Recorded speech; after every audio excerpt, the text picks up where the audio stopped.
You're listening to The Ones Who Succeed on Apple Podcasts, Spotify, or wherever you get your pods.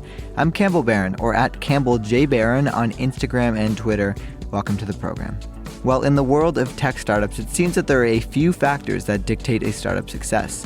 One of which is being in the right place at the right time, and I guess more importantly, having the right idea in the right place at the right time. However, another factor, which is also quite important, is having top-tier technical and operational talent. That, of course, means having someone who writes clean code, and of course, someone who can execute and build out your vision. And someone who is a great example of both of these things is Matt Hackett. Having joined Tumblr in 2010 as their VP of engineering, Matt oversaw the tech team at Tumblr as the product scaled, amassing just south of 500 million worldwide users. However, a turning point in Matt's career was when he became involved in Beme, a short-form video sharing app founded alongside well-known YouTube vlogger Casey Neistat. And it was at Beme where Matt alongside Casey ran the company, eventually exiting in 2017. And sure, while Beme isn't around today, under Matt's management, the company built a world-class engineering team, enjoyed the high highs and low lows that comes with building a startup, and as a result of the Tumblr and Beme experiences, Matt definitely has some interesting perspectives to share. Today, he is currently in exploration mode, that of course according to his Twitter bio, in addition to making angel investments and funding various startups, which we will get into. Matt, based in New York, joined this program via Zoom to discuss his experience as a prominent engineer in the fast-paced, ever-changing world of startups, lessons learned at Tumblr and Beme, and of course, what's next for him in the coming years. This is The Ones Who Succeed. I'm Campbell Barron. My conversation with Matt Hackett starts now.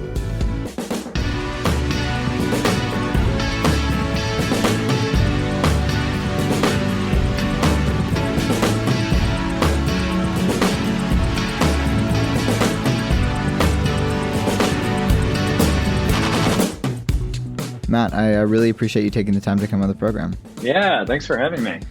So I'm really interested in your career as an entrepreneur, as a product builder in New York. You spent time at Tumblr, obviously Beme, and then as an angel investor. But before we get into kind of all of that, if you can kind of just introduce yourself. Who are you and what do you do? Sure. Ooh, that's a really good one. So I think I usually start this one by talking about how I got started, which is essentially I'm a self-taught engineer. So I used to play dial-up BBS mud games. And this is probably about 12 years old. And the only way to make changes to those games were to learn how to code. So you had to learn C in order to change those games around. Yeah. And so I just did. I really this is where I spent all my time. And so I figured out, found the right sort of forums on these BBSs and got a book from the library and slowly taught myself to code just to make little modifications.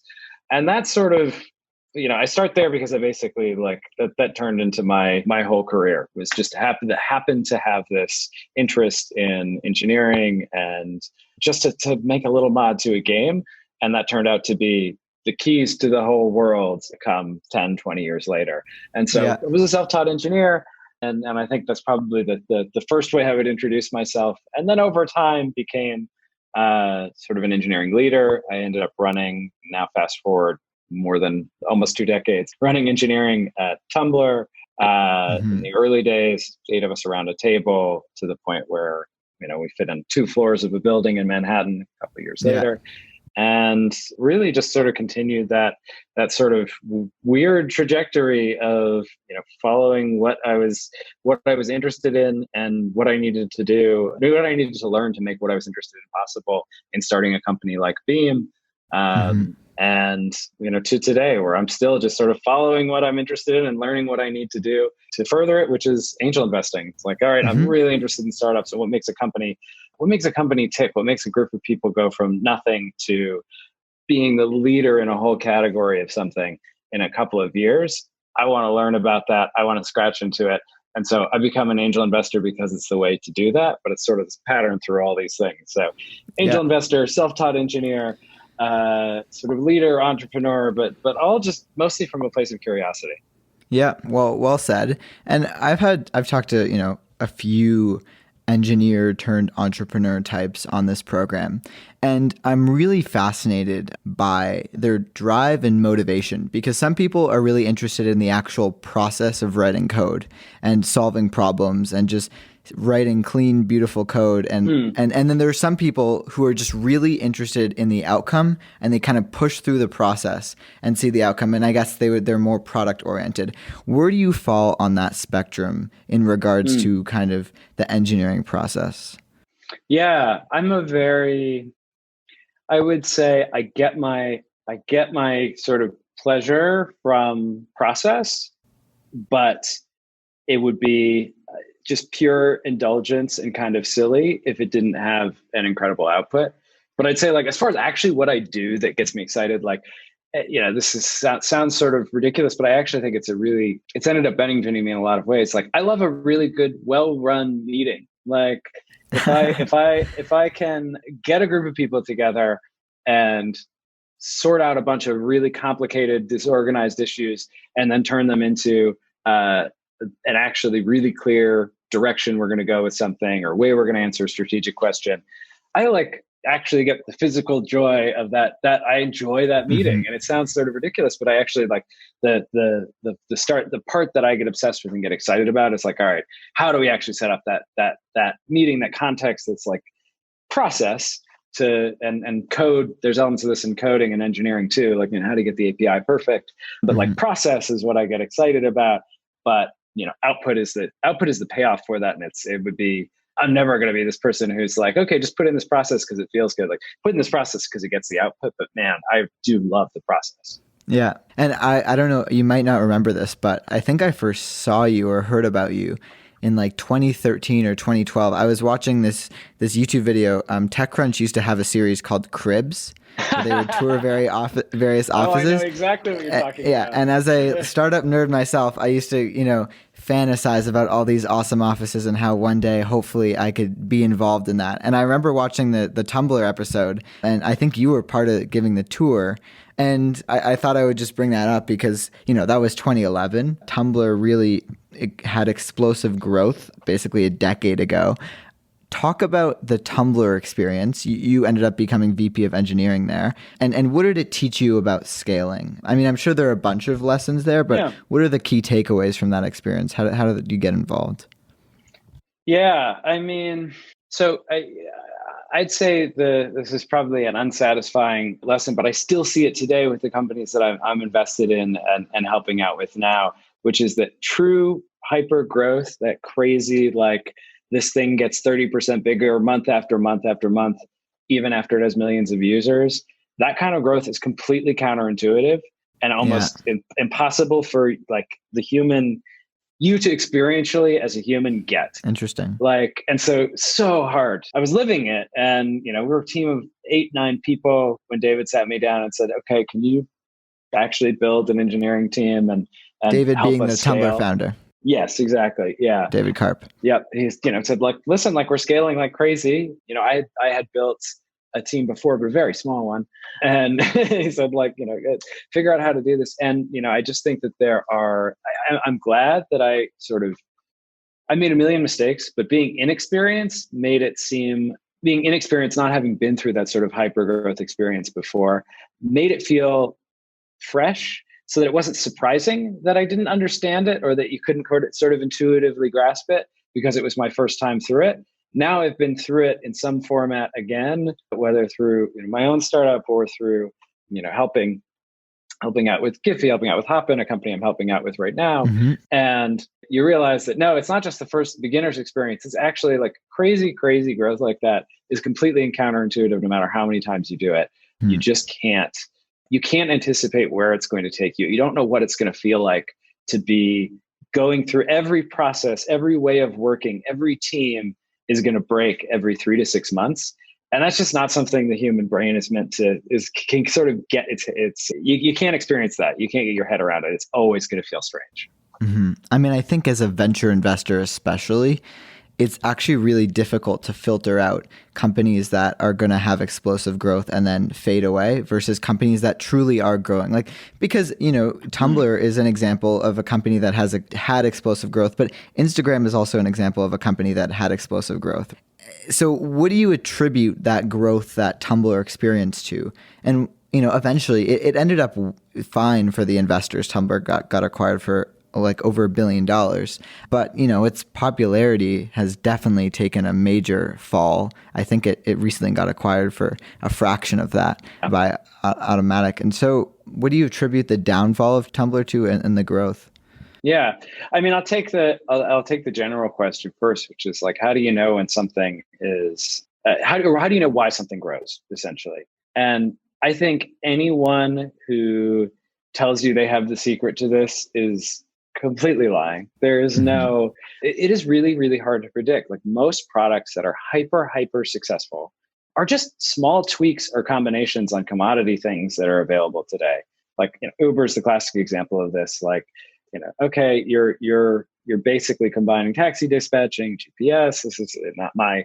This is I can't remember who, but someone else's sort of analysis of it. But like Uber is essentially combining a couple commodity things available off the shelf. Yeah. And right conditions, right timing, some great strategy. But they're probably done 6 months later, 6 months earlier. It might not have been right, and they can tell you there's all this like post hoc rationalization of why it grew. Oh, it's because we were really smart. We had a playbook of going city to city. For Tumblr, our post hoc rationalization was like, it was all about sort of cohorts of students and universities. So like when we really hit our hockey stick growth moment it was in September.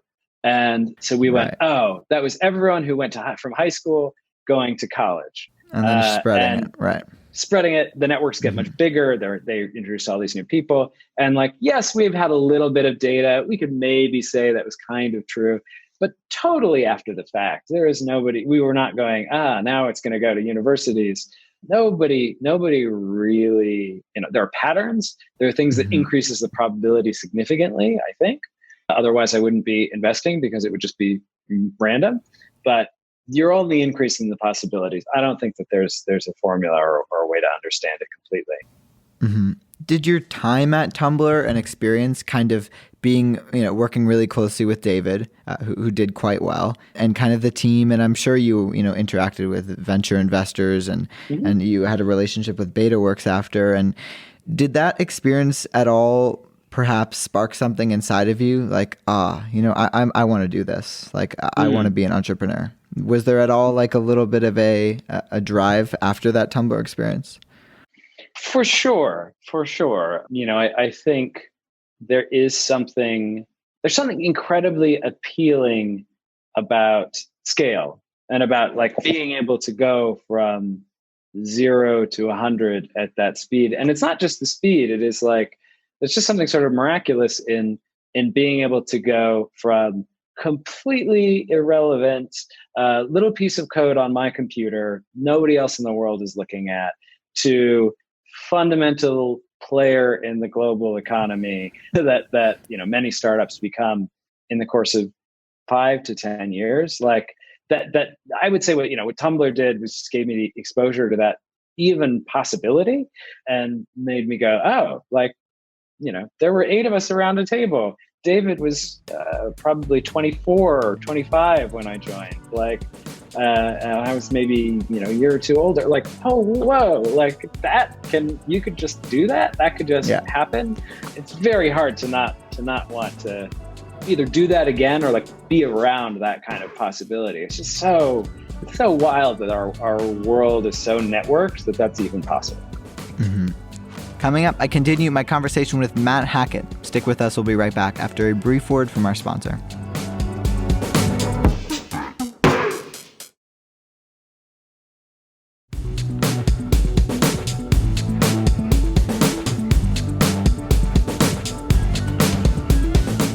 This is The Ones Who Succeed. I'm Campbell Barron. Welcome back to the program and my conversation with Matt Hackett. And I also think like we live in a culture where founders are idolized heavily, founder. But what I've realized just from these conversations and talking with people, for every amazing success story, there's like 10, 20, 30, 40, 50, 60, 100, 200, 10,000 people behind the scenes that are keeping the lights on and all kind of doing their part. And so, and you being one of them at Tumblr and definitely contributing to their success. And I try to avoid asking the same questions you've always been asked. And so I want to talk about Beme. And the reason I'm curious to hear your perspective is anyone, most people found out about the product through your co-founder, and Casey, and his kind of really, really intelligent marketing effort, essentially. And I feel like if I was talking to him, I wouldn't have as many questions because he kind of a lot of it was very public. However, you are kind of behind the scenes. You were the CTO. You managed the tech team. It seemed like you had some relationships with Silicon Valley venture investors. You had spent some time at Tumblr. There are way more question marks surrounding you and kind of your role. And so I guess my initial question, how did you meet Casey? And what was your ambition going into kind of forming a company? How do you go about forming a tech company? Totally. And I want to go back to the last, so I'm not ignoring this question. I think it's a great one and I'll dig into it. But I want to go back to the last one very briefly and just say I think it's easy. Yeah. I sort of made the case for growth is so addictive and exciting, whatever. There's sort of a dark side to it too. If you look at what in the world grows unchecked at an incredible rate, it's cancer. It's a terrible thing. Right, so or a virus. Yeah, exactly. And so I do want to be cautious that this is not the only path. I actually question in myself a lot. Why scale? What are the impacts I could have one-on-one with people? Why are those the things I don't feed off? And I feel like it's probably my own personal history and personality defects and points of excitement that are totally, have nothing to do with startups being the coolest, best possible thing and most valuable thing you could do at all. So I always want to add that note of caution of scale, growth, being a founder, totally. It's a double-edged sword. Yeah. Double-edged sword. And in some ways, I wish we had better ways to talk about and to value all the stuff that isn't just growth, because there's a lot that is incredibly valuable that happens in this world that is not that. Yeah. Very well said. Anyways, but I'll get back to your question. Forming a company. Yeah. So how do you form a company? I mean, essentially by accident. I think it's probably how most of the best ones happen. Sometimes people sit down and go, I want to start a startup and try out 10 ideas and pick one. Sometimes that works. Twitter is a version of that story, not quite, but somewhat. I actually just read Hatching Twitter, which is a little outdated, but yeah, it's a good one. Yeah. No, it's a great book, and it's a great, shows the sort of the many, many possible paths. But for me, it was an accident, which is, Casey. Well, I'll set the scene a little bit more. So I was at BetaWorks, had been playing around with a bunch of different products and ideas. I got really excited about video in general, because I think it's one of the things that we never really figured out at Tumblr. We had video features, but there wasn't really, video never lived well on the platform. You could never create the kind of ways you could create visual and text on Tumblr the way you could with video. So it was one of my post-Tumblr obsessions was, how do you make better creative tools for people to be able to create without any effort in video? And I went to BetaWorks and was fiddling around with a bunch of things around that.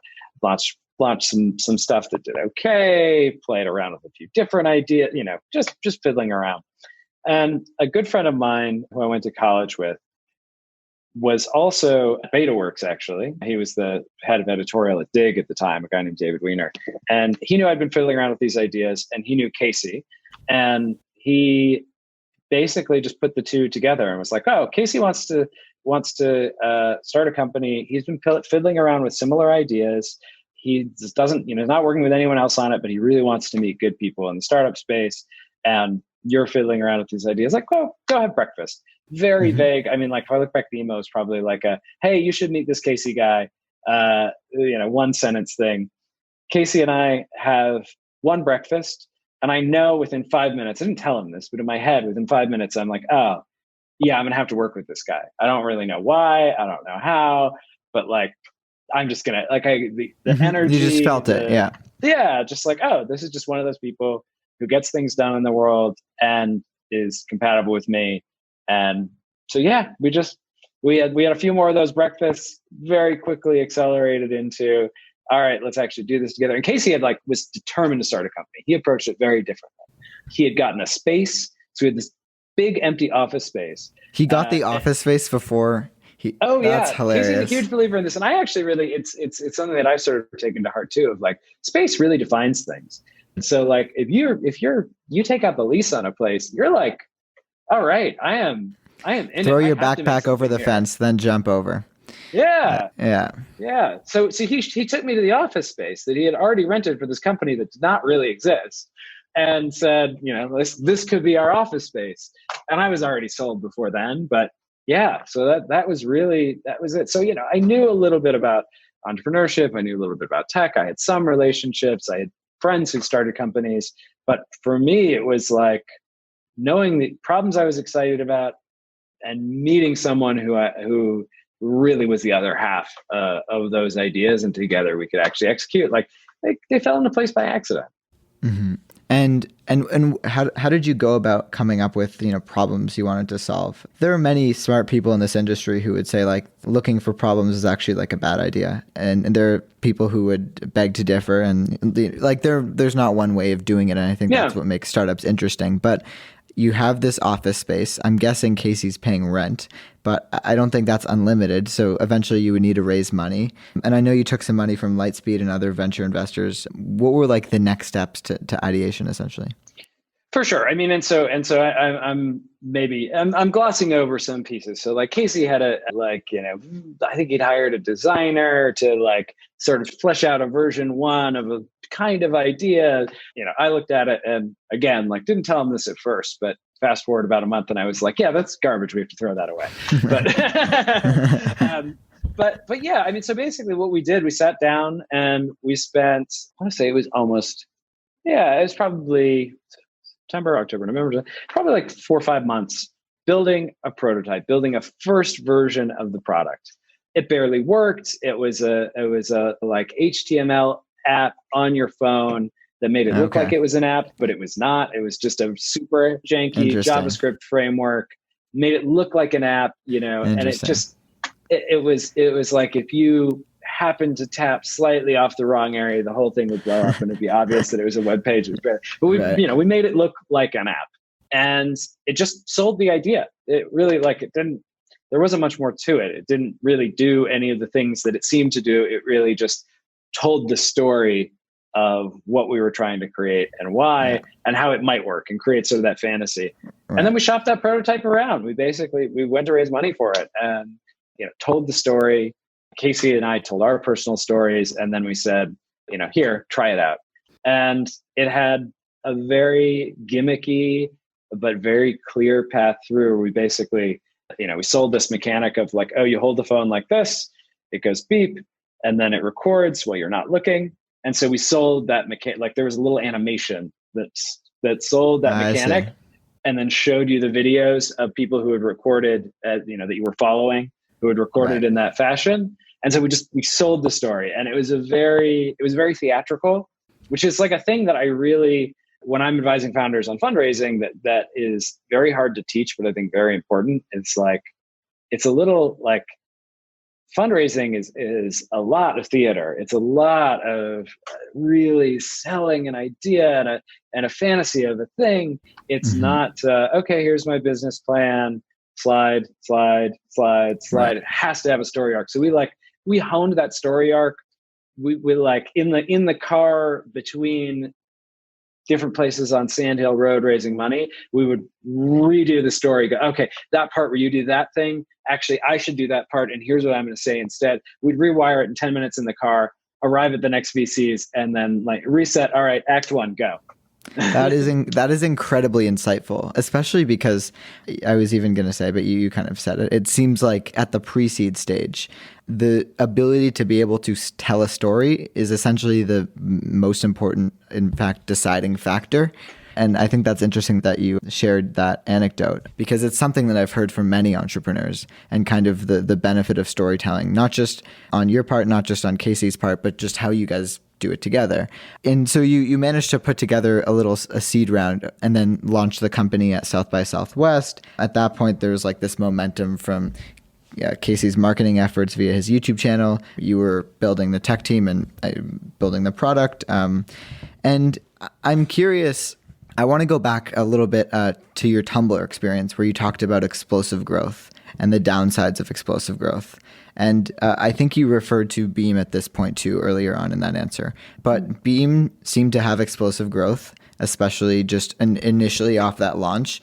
Talk about that explosive growth and the moment you knew that it wasn't all what it seemed. Sure. The one thing I'll say to the last question too is there is theater in the presentation of a company all the way to the public markets. It's not. It doesn't end with pre-seed. It is interesting. Story. I mean, the way that Amazon has sold itself to the market, despite not having the profits you would expect for a company of its size, obviously is that kind of theater, like theater, all the way up and down. So, so it's not just pre-seed. The best founders especially do this Series D and beyond because they're selling a dream of not what you're getting today, but what you're going to get in 10, 15 years. But anyways, to your question, you're asking about explosive, the sort of the dark side of explosive growth with Beme. Yeah.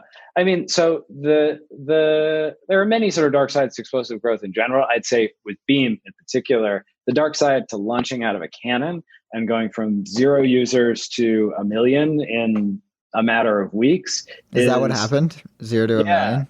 Oh my God. There's very little margin for error, right? Like you really better have a product that delivers on the promise that you gave a person when they came in, or they're gone and you have a very short opportunity to win them back because you don't have that benefit of being like, oh, we're a cute little thing, we're new.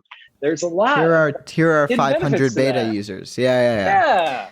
And so you got 1 million users all of a sudden. It's like, oh, well, there's 1 million users on it. Like this better be really ready to go, not just bug free, but like it better deliver the experience I was promised. And we didn't do a great job of delivering the experience we were promised because your friends weren't on there yet. Because 1 million people, it turns out, with a very sparse network is not nearly enough to go, oh, I'm actually getting to experience all of my friends' lives. Really hard to build networks like that. Interesting. And was there a particular point, because right off the gate, it seemed like you raised some more money based off of that early presumptuous product market fit, I guess. I'm not really sure how you would frame it. Yeah. But was there a point where you realized like, something's not really working here? Yeah. I mean, so how do we raise more money really quickly is an easy one, which is like, there's so few companies that can launch with that kind of momentum. We had incredible retention, early retention data, super great. And so we basically turned around to our existing lead investor and said, hey, we want to go raise an A. Yeah, Lightspeed. We want to go raise an A. And to Jeremy's credit and to Lightspeed's credit, they did an incredible job. We said, hey, we want to go raise an A, but like our hair's on fire. Everyone is working unsustainable hours because we didn't expect this to grow quite so fast. So we're needing to hire and scale up, and like we don't want to go spend the time and raise. And they came back to us within 24 hours with a term sheet, said, here's some money that'll go into your eventual A, so you guys can focus. Which is really like, it makes, now that I have more perspective on the sort of venture side of it, it makes economic sense for sure. Like, there aren't many, you lean into your winners, sort of the VC way of phrasing it, but like, there aren't many things that have that spark. So if it's got a spark, putting more money on it is a no brainer. But like to us, it was remarkable. And I don't know that every venture investor would have done that. Now I've lost the thread of your question. But was there, you had this explosive growth, you raised some money. Was there at all a point where you realized in the data, like, this is not as great as we thought it was? Oh, totally. Yeah. I mean, it takes a little while, but it doesn't take that long to make it clear that, we don't have it yet. And we saw that we essentially had a cohort, a group of customers, users at the core who kept coming back, came back every day. We're just like loving it. They had great networks, but that number was not growing at the rate that the overall number of people coming into the product was. So we had a real miss. We had, hundreds of thousands of people are trying it, and only thousands, tens of thousands are making it into that group that really loves it. I mean, that the very mechanical way of talking about this is like daily active users versus monthly active users. Right. That's the classic metric for this. But I feel like that masks a much more important sort of narrative way of talking about it, which is that like people tried it out and we didn't deliver on the promise, so they didn't become part of that group of people who are really loving it and having fun because we didn't do what they needed to get them there. The product didn't do what they expected. Mm-hmm. And was that a scary moment? Terrifying. Yeah, totally. It was a moment of, we thought we had it, and it turns out that we don't. We really have to we're going to have to question all of our assumptions about what mechanics we got right, what the product does, how it works. And we basically, we put everything on the table and said, everything is on the table. Here are the principles of Beme. Here's why we made it. Here's what we will believe to be true about the world and about the users who are coming to the product. Here's the data we have as well. But let's put those all on the table and reconfigure everything. Be willing to change everything in service of those ideas about how we think the world is and the users who we have today and why they're here. Terrifying. I mean, that basically was saying, going to your team and saying like, yeah, we're going to have to change everything. Mm-hmm. I mean, I'm going to make a little comparison here. I work at an early stage startup. There are less than 10 people. And I have to imagine, I don't have to imagine, you hired an initial team and then you have this explosive launch. And I imagine, leading up, the team members are telling their friends and family, "Oh, I'm at the startup. Yeah, I know. Sorry, I can't make that birthday party, that wedding, but it's gonna be worth it." And then you and Casey launch, and it's like, see, it was worth it. Like we got a million users using this. Like, we're the next Instagram. Haha, my equity. I'm gonna be buying houses with my equity. It's this is it. And then you raise more money, and the press seemed to really like it. TechCrunch did a great review, and then all of a sudden, from your perspective, you're like, staying late at night looking at the data, and you're maybe getting a little worried, and then you're like, Casey, come over here. This doesn't look great. How do you break the news to your team, who's kind of put blood, sweat, and tears into this, that there was something off? Yeah. I mean, I think if you're doing it right, and I don't know that we did it completely right, but if you're doing it right, the team has a sense because they're as obsessed with the product as you are. They're seeing what's happening. They're looking at the data. And so I find that like in a lot of situations, not all, but in a lot of situations, like where you feel like, oh, I'm going to be the first one bringing this terrible news to the team. And I find this in all contexts, at all scales of company. You're often bringing old news and just really, there's sort of a popping the balloon, but like, oh, okay, relief. Like, all right, we're all actually talking about the thing that we all knew was happening. Because you're giving them permission all of a sudden to get off the rah, it's working, and actually tell you what they're like, actually talk about the things that you're seeing. And I think really great leaders can do that that just happens automatically. They don't even have to do it. It's like the team comes to them with it. I think it's really hard to get to that level of like at an early stage company, because like you said, you're so invested in the general idea. But yeah, it's like you're finally giving, it's a relief. You're letting people know that it's okay for them to be worried and like, all right, we're all in this together. We're going to fix it together, not like, oh, there's only one story about the growth and that's it. And if you have any data that shows otherwise, like you're sort of going against the flow of the company or something like that. So I think honestly, it was a relief. It was scary, but it was a relief. Yeah. A few more questions here before we move on. Yeah. Can you recall the hardest day at Beme? I mean, yeah, I feel like the hardest day, it's funny. It happened, a year and a half after the CNN acquisition, but it was still Beme. Oh, interesting. It was still Beme. Yeah. When we, basically told the team, effectively, it's shutting down. We're not going to be our own independent thing. Everyone can go to CNN if they'd like, but like we're becoming CNN. We're no longer Beme. And, sort of the dream that we sold, we didn't quite make it. And so like, it was, yeah, it's funny to say that it's like the lowest moment was post acquisition, but it really was. It's like, I was not expecting you to say that. Over. Yeah.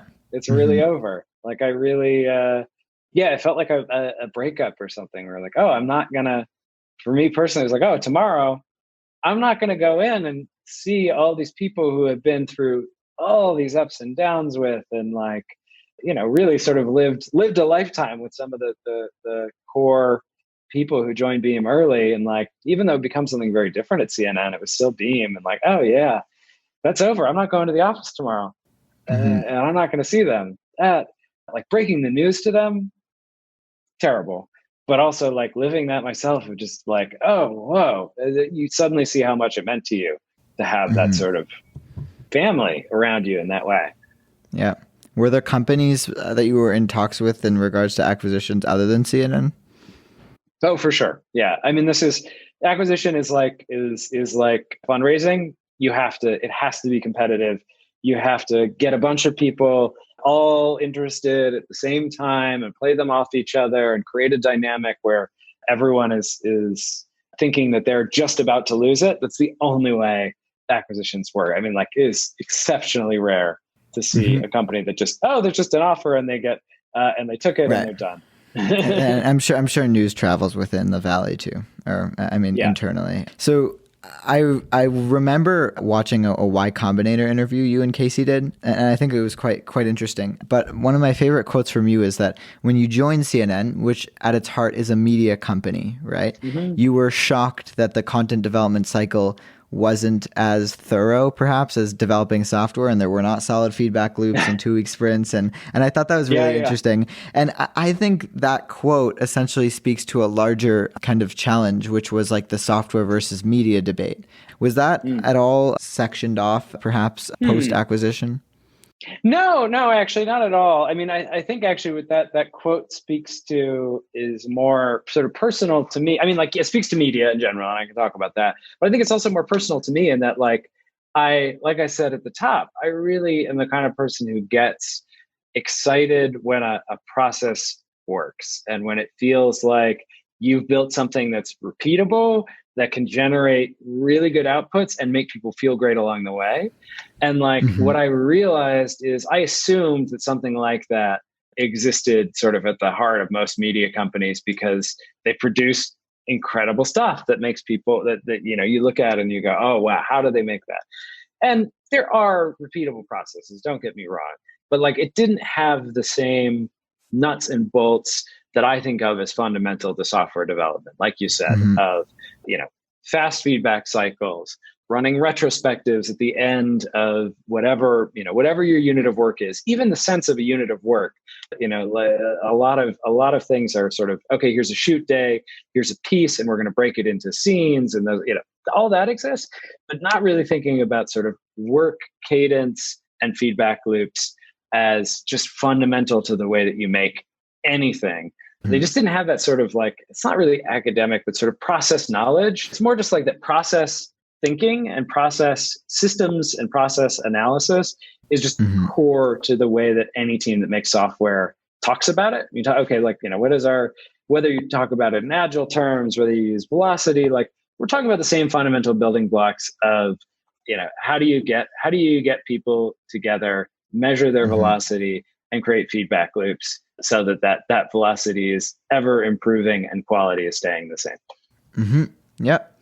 And all right. So in October of 2019, you wrote a Medium post titled "Why I Angel Invest," and this is post Beam. This is post exit. This is at this point the company is part of CNN, and you're no longer involved. And as of saying this, I wrote writing. Funny. As of saying this, you've made 22 investments, and so I have quite a few questions here. And then you also went on to become the COO temporarily for a company called Hopin, which I want to talk about. But before that, how did your experience at Beam and perhaps Tumblr and perhaps BetaWorks make you a solid angel investor? So I won't know if I'm a solid angel investor for probably at least another 5 years, could be more. Fair enough. That's Which true. sucks That's true. because I'm used to software Right. cycles where you're like, Yeah. all right, I launched the feature. Did people use it? Yes. Okay, great. No. Okay, great. Move on, iterate, put out something new 2 weeks later. That doesn't exist in angel investing. The cycle is about 10 years. So, Right. I don't know that I'm good yet. So I'll say that. But I mean, I think if I'm going to be a little bit indulgent and say, okay, maybe I am sort of good. What are the pieces of my past experience that I apply? I definitely think having a sense of, no, actually, it really comes down to, it's very similar. It's similar, but different to interviewing for sort of leadership roles at companies. Interesting. It's completely different in a lot of ways, but there are some sort of fundamentals and intangibles about, like, how do you think about long-term problems? How do you talk about long-term problems? And I do a lot of pattern matching against sort of great leaders I worked with, great leaders I've hired, in the ways that they break down big, long-term, seemingly intractably complex problems. And it's sort of the ways that it's almost implicitly one of the ways that I sort of evaluate founders is, again, it's that same rubric, which is not like, some founders would be terrible leaders hired at a company, and many, in fact, would be. But I do think it's like, if there's any of the sort of skills from that past life, it's probably just that sort of leadership interviewing. But honestly, outside of that, it's a really tough learning curve. It's very different. Coming up, The Ones Who Succeed continues. Stick with us. We'll be right back after a brief word from our sponsor.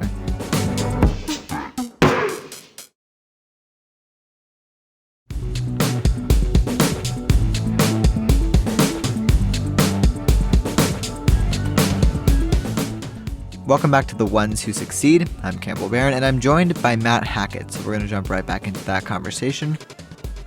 We talked a little bit about, midway through this interview, being on the other side, raising money, and how a lot of that is theatrics and the art of storytelling. And now you're on the other side, and I'm sure you can see a little bit of that. But like anyone, story and narrative is really, really powerful. And I'm sure seeing a founder and his or her vision really does make a difference, especially in the early stage.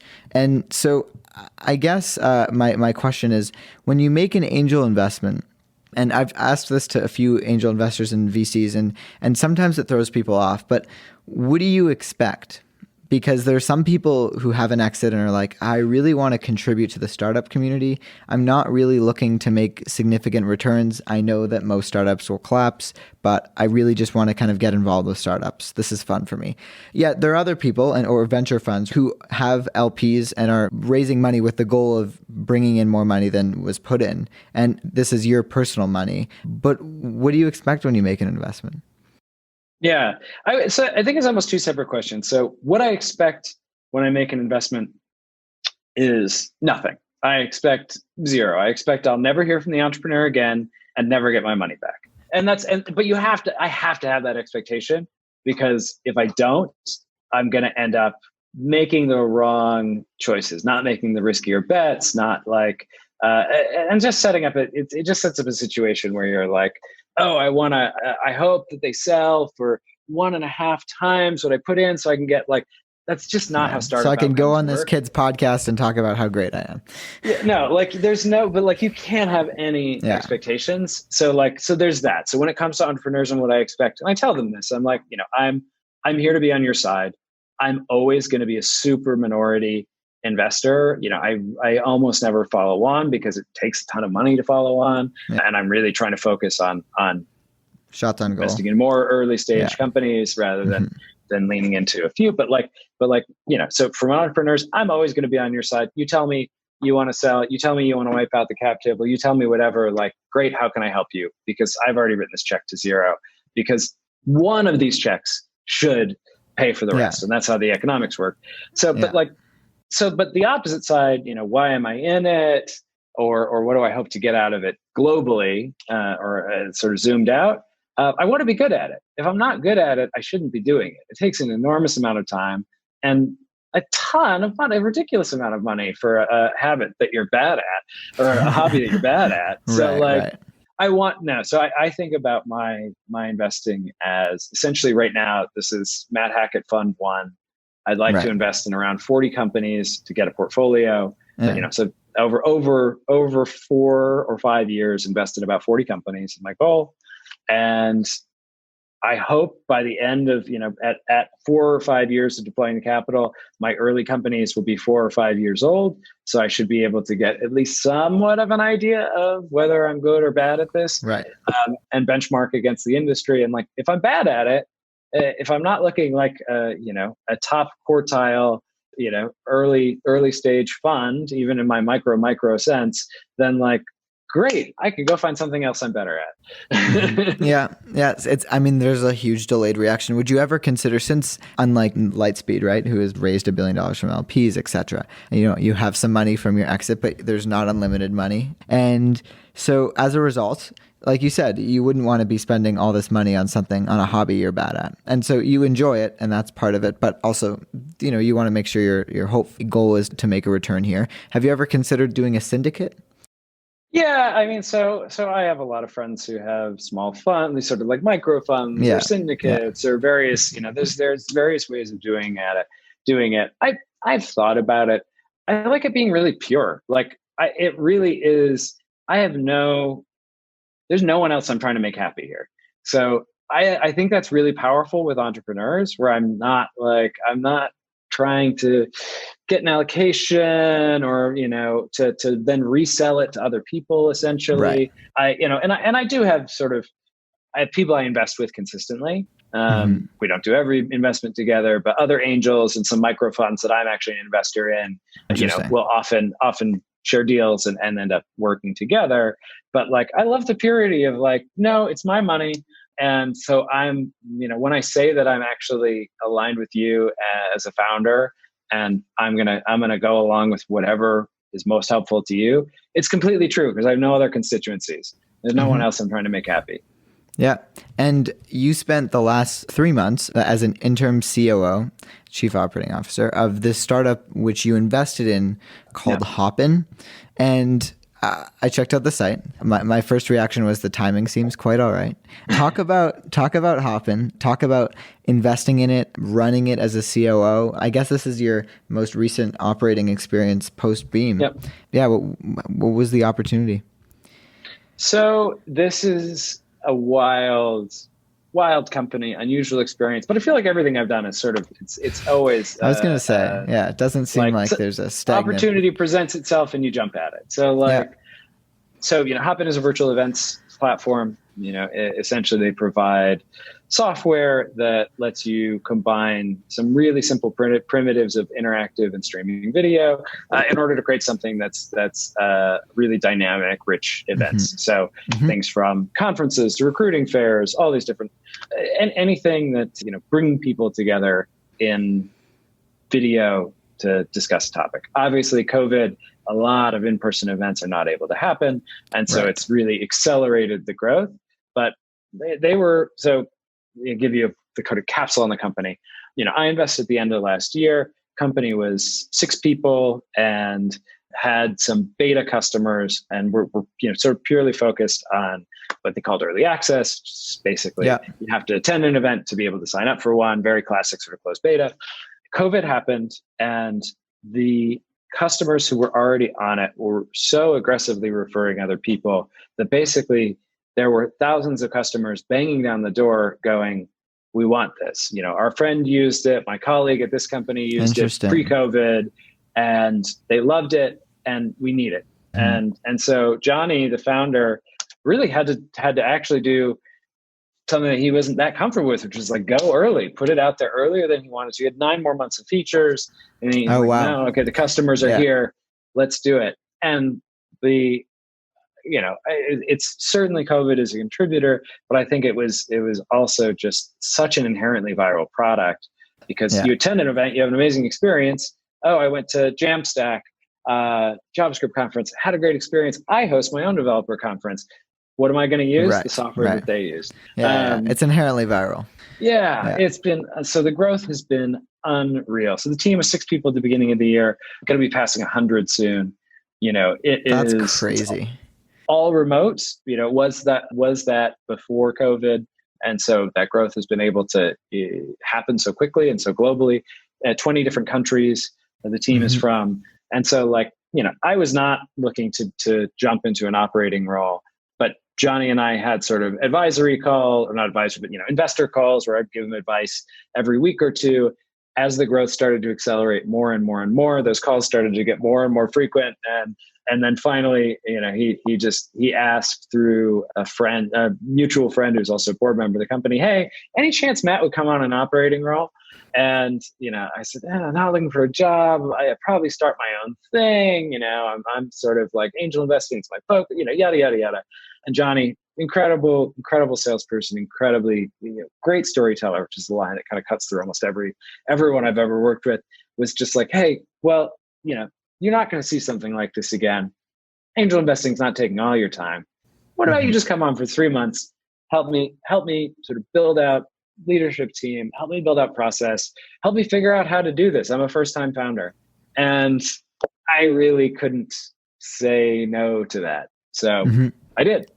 So you mentioned something with Hopin, which I picked up on, which was explosive growth. Yeah. And we've mentioned that many times throughout this interview, in Beme's case and Tumblr's case. And that's, as we discussed, not always a good thing. Yeah. Does that explosive growth at all make you nervous? And is it perhaps a different type of explosive growth than you've seen in the past? That's a good question. I think with Hopin, the growth it's really unique because it's because of that viral loop that we talked about. Like there clearly going to be a lot more virtual events in the future. I think the reason I invested was Johnny had this perspective on the product, on the category, that essentially what virtual events let you do is expand access to a global audience for something that normally would be, only the X hundred or thousand people who can pay $5,000, $10,000 plus travel to come to a place. So like, even if you're having a physical event, you can extend it. So, it's the fundamental version was like access to events. So I think that was already happening. And then it was just such an accelerant that, there weren't physical events now for the next 6 months. So like what I see it as is it's not that this growth wasn't there or that Hopin didn't have a chance to get this market. It's that normally they would have seized it over the course of 2 to 3 years. And now it became just an operational executional question of we have to seize it in 6 months, or at least get our initial leadership in the market in the first 6 months. How do we do that? And then it's pure execution. Mm-hmm. What role do you think timing plays on a startup success? Huge. But again, to the sort of idea that there are things that we're not good at wrapping our brains around that just don't meet sort of the cognitive biases that let us really process things. Hypergrowth is one of them, but I think timing is also one of them. It's really, really like timing is what you say by timing. What you mean is the combination of a million macro and microeconomic variables and cultural variables all coming together at just in such a way at a right configuration.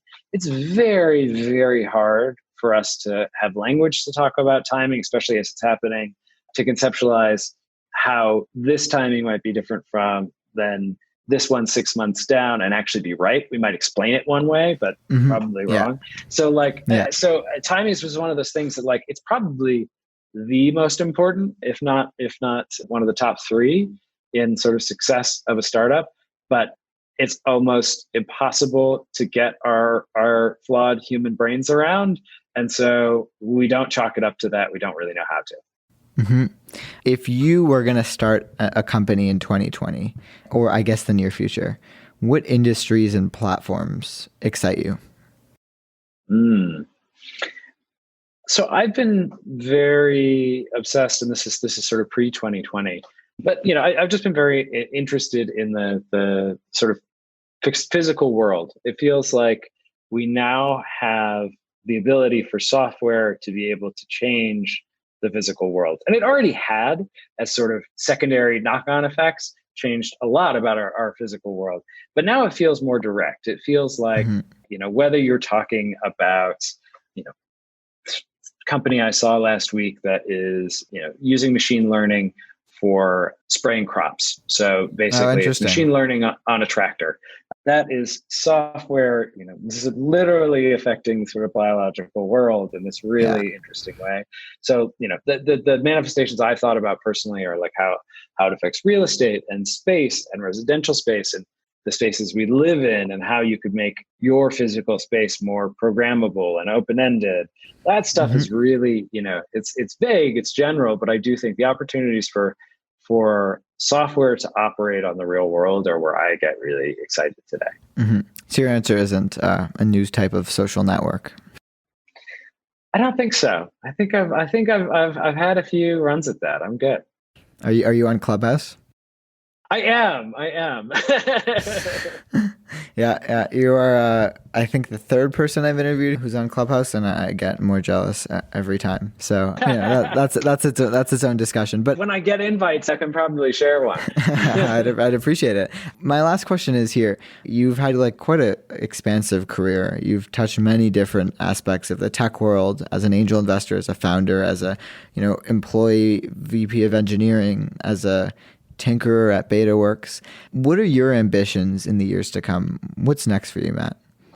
Good question. I've always assumed that I'm going to start another company someday, and I haven't put any timeline or any sort of firm expectations to that. But it does feel like it's just it's something in me is a drive to do that.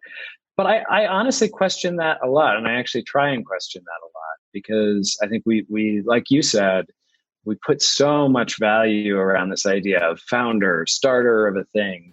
And, I like to try and turn that down in my head.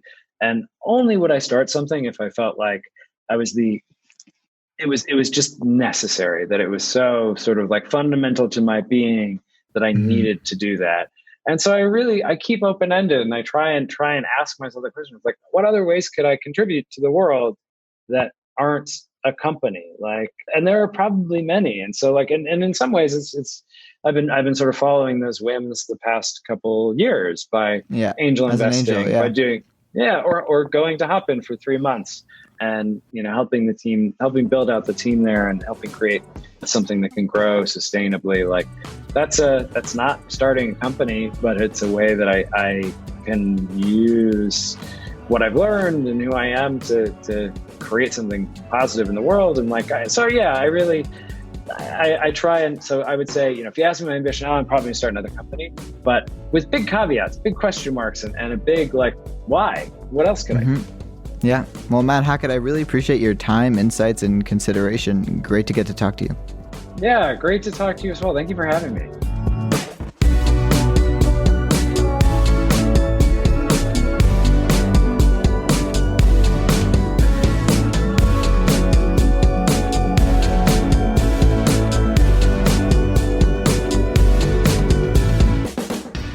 That's Matt Hackett, one of the ones who succeed. Thanks for listening. If you enjoy this show, it would be amazing if you could leave us a review on Apple Podcasts. It really helps us out. Or why not tell a friend? That also helps new listeners discover the show. I really appreciate it. If you want to see clips from the show and stay up to date with what I'm working on, you can follow me on Instagram and Twitter at Campbell J. Barron. You've made it to the end of the show. Thanks for listening. I'm your host, Campbell Barron, and I'll be back in no time.